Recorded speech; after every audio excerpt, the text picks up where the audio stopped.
3 films, 24 years of life, one tragic ending that shocked the world. But the James Dean you think you know, that's just the surface. Beneath that tough exterior was a wounded child who never stopped searching for the love taken from him when he was just 9 years old. For just 3 short years, he blazed across movie screens as the ultimate rebel, those captivating eyes, that unforgettable presence, and a vulnerability that made him irresistible to audiences everywhere. But here's what the film histories won't tell you. James Dean was nearly blind without his thick glasses, sported fake front teeth from a childhood mishap, and was so starved for love that he became prey to those who exploited his fame. He openly embraced relationships with both women and men, while quietly paying hush money to keep certain secrets buried. The young person who became the symbol of teenage rebellion had himself wrestled with devastating abandonment trauma from age 9, when his mother passed away and his father essentially gave him away. This wound never healed, leaving him forever searching for the unconditional love he'd lost as a child. What makes Dean's story even more touching is that beneath the tough exterior lived a surprisingly tender soul who found comfort in the most unexpected places, from his deep friendships with fellow actors Martin Landau and Liz Sheridan, to his profound love for animals and his secret artistic talents that few knew about. Today, we're exploring 8 secrets about James Dean that reveal the troubled soul behind the icon. And believe me, the real story is far more heartbreaking than any character he ever brought to life. Secret 1. The childhood that broke him. James Byron Dean was born on February 8, 1931, in Marion, Indiana. But his path to stardom began with a tragedy that would shape his entire existence. When James was just 9 years old, his mother Mildred lost her battle with cancer. This wasn't simply a loss, it was the complete destruction of his world. What most people don't realize is that his father Winton's response to this tragedy proved even more devastating than the loss itself. Unable to cope with his grief and unwilling to raise his son alone, Winton Dean made a choice that would haunt James forever. He sent the boy to live with his aunt and uncle, Marcus and Hortense Winslow, on their farm in Fairmount, Indiana. This wasn't a temporary arrangement. While Dad found his footing, this was abandonment. Winton Dean essentially erased his son from his life, rarely visiting and showing little interest in James's well-being. For a 9-year-old boy who had just lost his mother, this double abandonment created emotional wounds so deep they would influence every relationship he ever had. But here's where the story gets even darker. During his time with the Winslows, James suffered abuse at the hands of Reverend James DeWeerd, a local Methodist minister who had served as an army chaplain in World War II. This horrific secret remained buried for decades until Elizabeth Taylor revealed it years later, recounting how James had confided in her during the filming of Giant. The abuse added another devastating layer of trauma to an already wounded child. Yet even in this darkness, there were moments of unexpected tenderness. James found profound comfort in the farm animals under his care. He was given chores like milking cows and feeding livestock, and he discovered a natural empathy with these creatures. Years later, he would reflect. Studying cows, pigs, and chickens can help an actor develop his character. There are a lot of things I learned from animals. One was that they couldn't hiss or boo me. I also became close to nature and am now able to appreciate the beauty with which this world is endowed. James threw himself into activities to escape his pain. He played basketball, competed in baseball, and even learned to play the clarinet in the school band. But perhaps, most tellingly, he spent hours practicing bullfighting techniques with a cape in the barn, as if preparing to face down the demons that chased him. It was during these formative years that James also discovered his artistic talents. Under the guidance of Reverend DeWeerd, he tried his hand at sculpture, creating a small clay figure of a boy sitting with his head lowered introspectively, his hands covering his face. When he showed it to DeWeerd, he stammered, "It's me. I call it self." This early artistic expression revealed a depth of self-awareness and emotional vulnerability that would later inform his acting. The farm accident that knocked out his front teeth while swinging on a trapeze became symbolic of his entire childhood. Every moment of joy seemed to end in pain. Those artificial teeth he wore for the rest of his life were a constant reminder of how fragile happiness could be. When James finally graduated high school and moved to California to pursue acting, he carried with him the desperate hope that fame and success might finally heal the wounds that had been festering since he was 9 years old. But some wounds run too deep for even stardom to touch. Secret 2. The forbidden love that nearly destroyed him. In 1954, James Dean fell deeply in love with Italian actress Pier Angeli, born Anna Maria Pier Angeli. Their romance was passionate, secret, and ultimately tragic, a real-life Romeo and Juliet story that would haunt Dean for the rest of his short life. What made their love so complicated wasn't just the usual Hollywood pressures, but the fact that Pier Angeli's traditional Italian mother, Enrica, absolutely forbade the relationship. She viewed Dean as a dangerous influence on her devout Catholic daughter and did everything in her power to keep them apart. The couple met while filming separate projects, and despite coming from completely different worlds, they found in each other something they'd both been searching for. Pier Angeli saw past Dean's rebellious facade to the wounded boy underneath, while he found in her a gentleness and acceptance he'd never experienced. For 6 months, they conducted their romance in secret, meeting at secluded beaches along the California coast where they could be alone together. Pier Angeli later described their time together. "We used to go to the California coast and stay there secretly in a cottage on a beach far away from everyone. We'd spend hours talking about our dreams, our fears, our childhoods. Jimmy was so different when we were alone, gentle, vulnerable, almost childlike." The relationship reached its peak when Dean proposed marriage in November 1954. Pier Angeli said yes immediately, and for a brief moment, it seemed like Dean might finally have found the love and stability he'd been seeking since childhood. But Enrica Pier Angeli would not be swayed. She threatened to disown her daughter if she married Dean, and instead arranged for Pier Angeli to marry singer Vic Damone, someone she'd met only a few times. The traditional Italian family pressures proved too much for the young actress to resist. The wedding took place on November 24, 1954, at St. Timothy's Roman Catholic Church in Westwood, and Dean was devastated. Friends reported that he spent the day of the ceremony sitting on his motorcycle outside the church, revving the engine during the ceremony in a gesture of heartbreak and defiance. He never truly recovered from this loss. Years later, Pier Angeli admitted that marrying Damone was the biggest mistake of her life. She said, "I have never loved anyone the way I love Jimmy. He was my first love, my deepest love, and I let my mother's fears destroy the most beautiful thing I ever had." The failed romance left Dean more convinced than ever that love was dangerous, that anyone he cared about would ultimately leave him. It reinforced all the abandonment trauma from his childhood and made him even more reckless in his pursuit of dangerous thrills. Secret 3. The blackmail plot that haunted his career. One of the most closely guarded secrets of James Dean's life involved his relationship with Rogers Brackett, a wealthy radio producer who discovered Dean, but whose mentorship came at a devastating personal cost. Rogers Brackett was a closeted individual in an era when such relationships could destroy careers. He was also significantly older than Dean and held considerable power in the entertainment industry. When the young, desperate actor arrived in Hollywood with nothing but dreams and mounting debts, Brackett offered him a place to live and promised to help launch his career. But Brackett's generosity came with strings attached. According to recent biographical research, the relationship was exploitative, with Brackett taking advantage of Dean's youth, financial desperation, and deep-seated need for father figures. Dean, still carrying the trauma of his childhood abandonment, found himself trapped in a cycle of dependency and exploitation. The situation became even more complex when Dean's career began to take off. As he became famous, Brackett became increasingly possessive and demanding.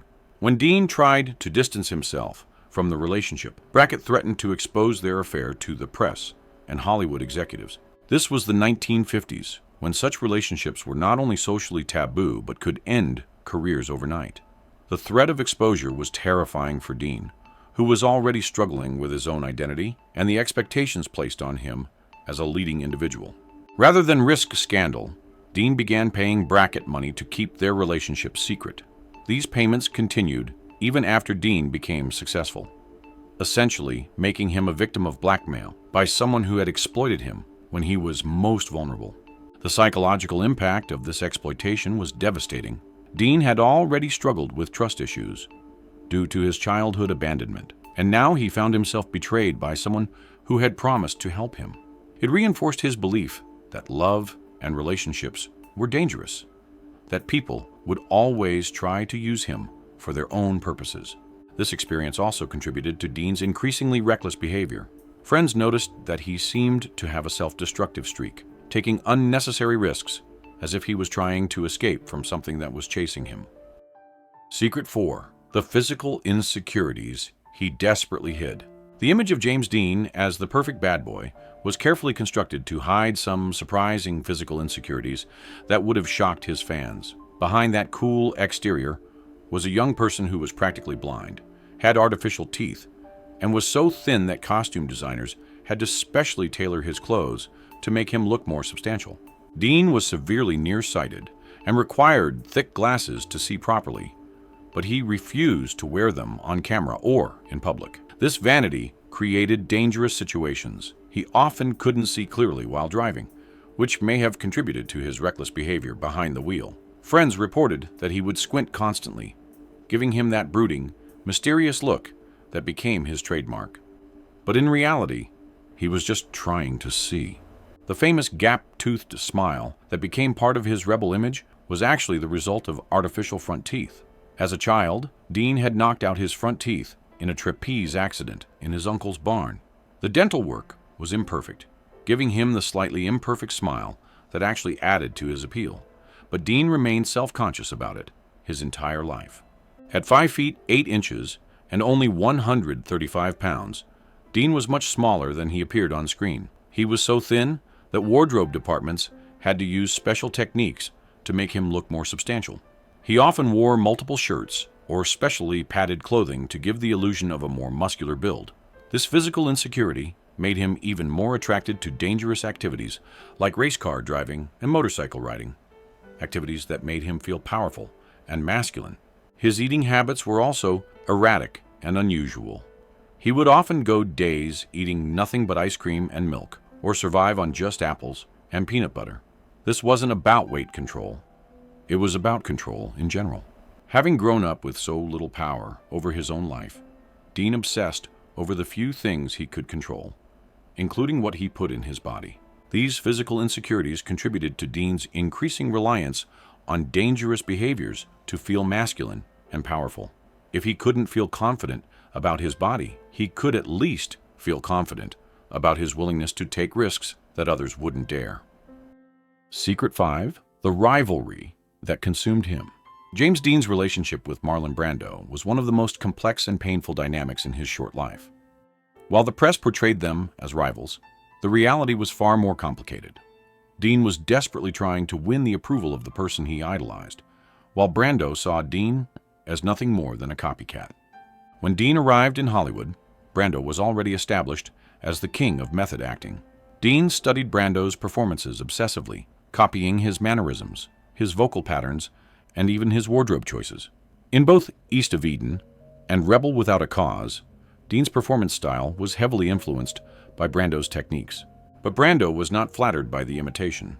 He viewed Dean as a shameless copycat who lacked originality. The two became acquainted when Brando visited the set of Dean's first movie, East of Eden, in 1954. Director Elia Kazan worked with both actors, and while the general sentiment of professional rivalry was well documented, their personal interactions remained complex. What made this rejection even more painful for Dean was that he was seeking more than just professional approval from Brando. He was looking for a father figure.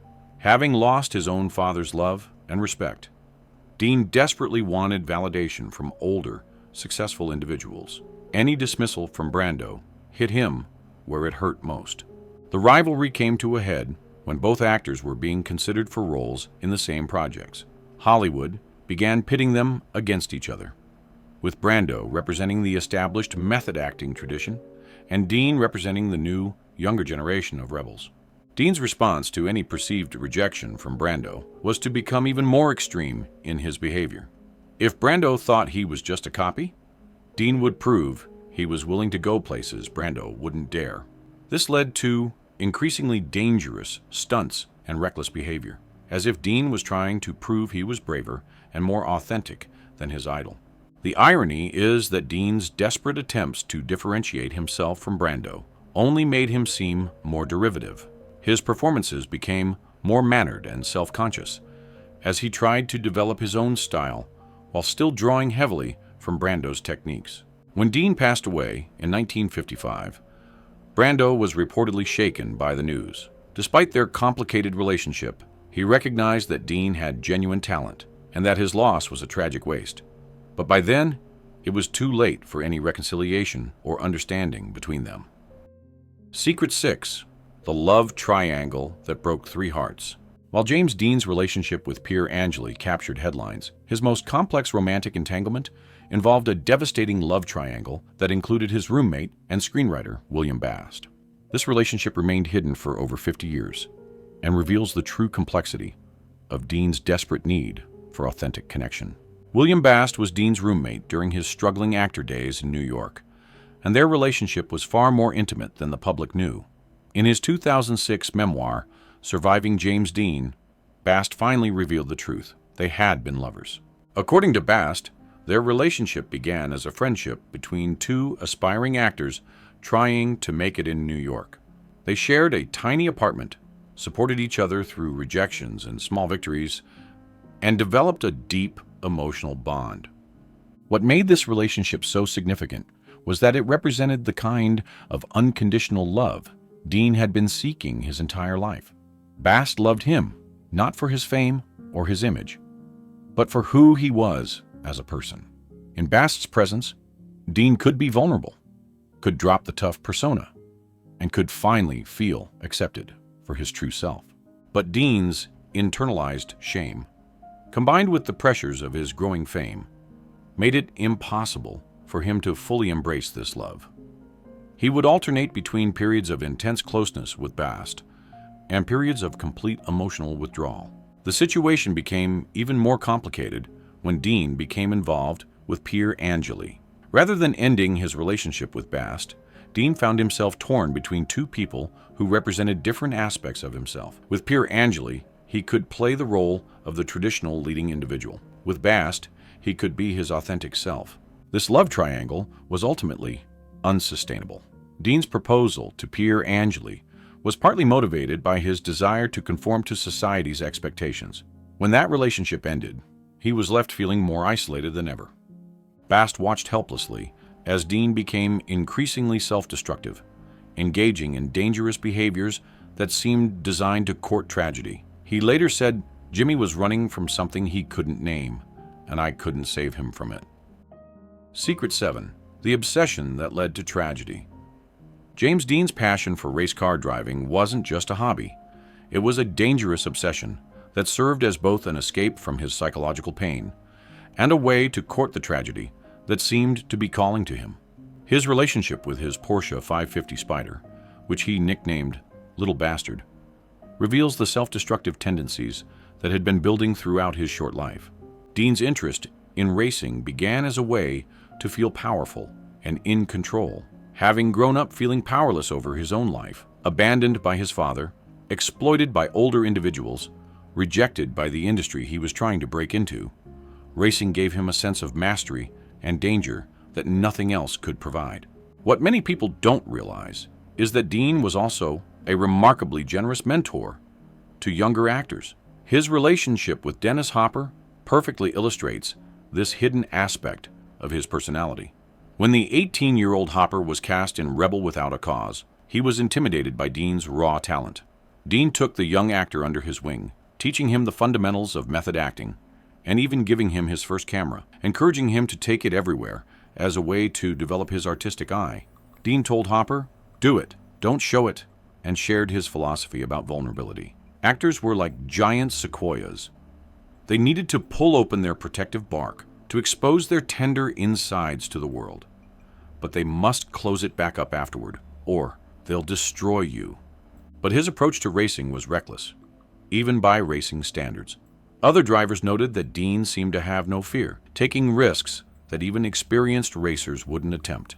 He would push his cars to their absolute limits, often ignoring safety equipment and basic precautions. When Dean purchased his Porsche 550 Spider in September 1955, friends noticed an immediate change in his behavior. He became obsessed with the car, spending hours talking about its capabilities and planning racing events. He nicknamed it Little Bastard, a name that reflected his own sense of being unwanted and rebellious. The car became a symbol of everything Dean was running toward and away from. It represented freedom, power, and the ability to outrun his demons. But it also represented his fascination with destruction and tragedy. On September 30th, 1955, Dean was driving to a racing event in Salinas when he spotted a Ford Tudor approaching from the opposite direction.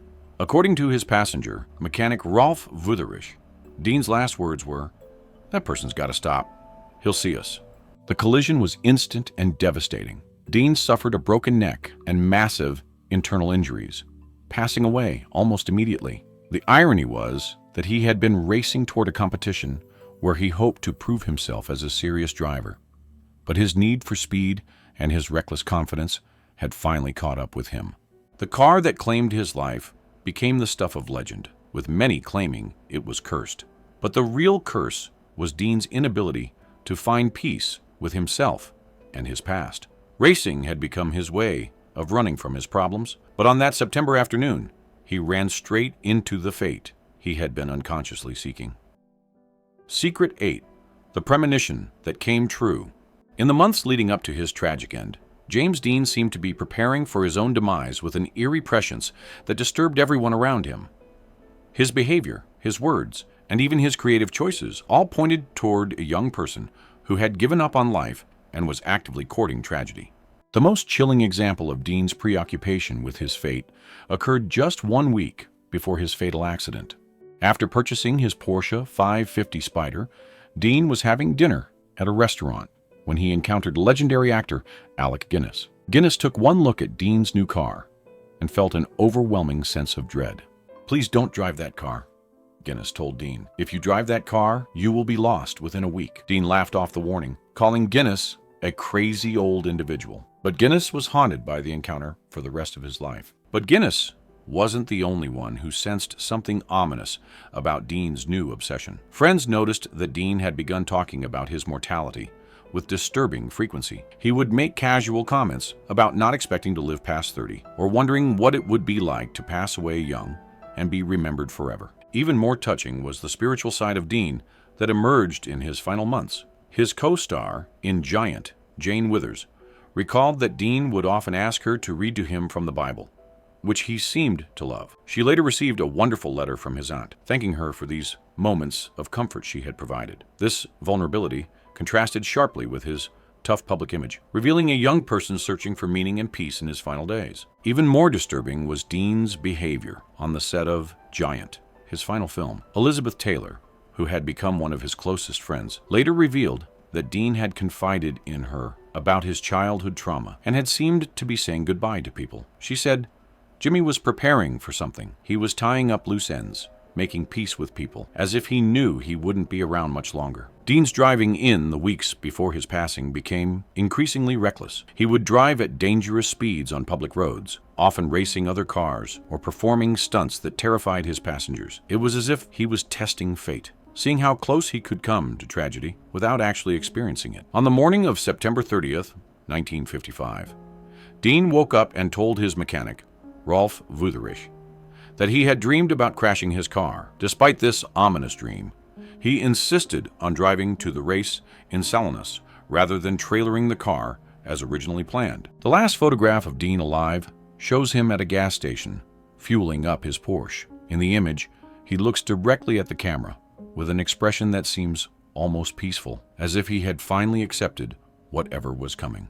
When the collision occurred later that day, witnesses said it happened so quickly that Dean likely never felt any pain. His passing was instantaneous, which perhaps was exactly what he had been unconsciously seeking, an end to the psychological pain that had plagued him since childhood. The tragedy of James Dean's premonition is that it reveals a young person who had given up on finding happiness or healing. Rather than seeking help for his trauma and depression, he had chosen to court tragedy as the ultimate escape from his pain.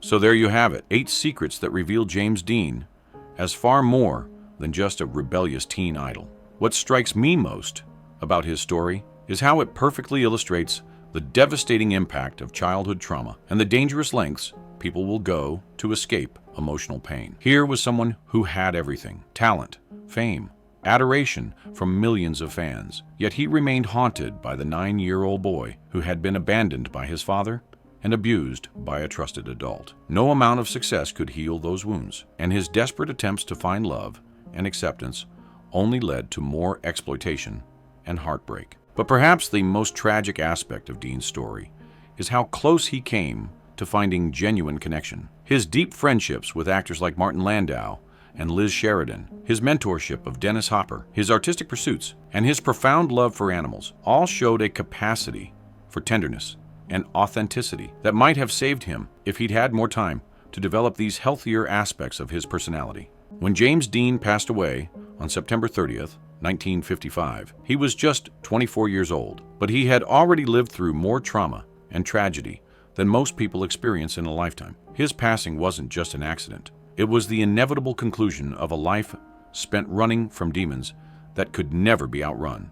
The funeral was held in his hometown of Fairmount, Indiana, where he was laid to rest in Park Cemetery. Thousands of fans made the pilgrimage to pay their respects, and the tiny town was overwhelmed by the outpouring of grief. An estimated 3,000 people attended the funeral service, with another 2,400 fans gathered outside the building during the procession. Looking back at Dean's life, I'm struck by how he never found the unconditional love he had been seeking since childhood. Whether it was with Pier, Angeli, William Bast, or any of the other people who cared about him, Dean's trauma made it impossible for him to trust that he was worthy of love. His self-destructive behaviors were a way of testing people's loyalty, while simultaneously pushing them away. James Dean wasn't just an actor. He was a wounded child in an adult body, someone who channeled his pain into performances that resonated with millions of young people who felt just as lost and abandoned as he did. His story reminds us that fame and success can't heal the deepest human wounds, and that sometimes the most rebellious act of all is simply asking for help. The real tragedy of James Dean's life isn't that he passed away young. It's that he lived in such pain and never found the healing he desperately needed. His legacy should serve as a reminder that behind every perfect image lies a human being struggling with the same needs for love, acceptance, and belonging that drive us all. James Dean's journey from abandoned child to iconic rebel shows us that fame can't heal our deepest wounds. If you're moved by these real stories behind the glamour, please subscribe and join our community of classic film lovers. Together, we're keeping these important stories alive for future generations.